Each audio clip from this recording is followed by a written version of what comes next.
ഏട്ടാ ഒരു 500 രൂപ തരാവാ. 500 രൂപയാ? ഇപ്പൊ ഇതിന് 500 രൂപ? അത് പിന്നെ അനിയത്തിയുടെ കൊച്ചിന് എന്തെങ്കിലും വാങ്ങിച്ചു കൊടുക്കാൻ. 500 രൂപ കുറഞ്ഞൊന്നും മേടിക്കാൻ പറ്റത്തില്ലേ? 100 രൂപ ഒന്നും കിട്ടത്തില്ലേ? 100 രൂപക്കൊക്കെ എന്ത് കിട്ടാനേട്ടാ? അതല്ലേ 2 മാസം മുന്നേ ഒരു 500 രൂപ നീ മേടിച്ചായിരുന്നല്ലേ? അതെന്ത് തീർത്താ?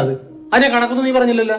അല്ലേട്ടാ, അത് ഏട്ടൻ തന്നെ എന്റെ അടുത്ത് ഒരു പ്രാവശ്യം 200 മേടിച്ച് പിന്നെ എന്തോ കാര്യത്തിനൊക്കെ അതൊക്കെ എഴുതി വെച്ചിട്ടുണ്ടോ? നീ എഴുതി വെച്ചിട്ടുണ്ടോ? എഴുതി വെക്കണം. വളരെ കഷ്ടപ്പെട്ടുണ്ടാക്കണ കാശാണ് 500 രൂപ. അങ്ങോട്ട് ചോദിച്ചൊക്കെ 500 രൂപ വെച്ച് 2 മാസം മുന്നേ 500 കൊടുത്തതാണ്.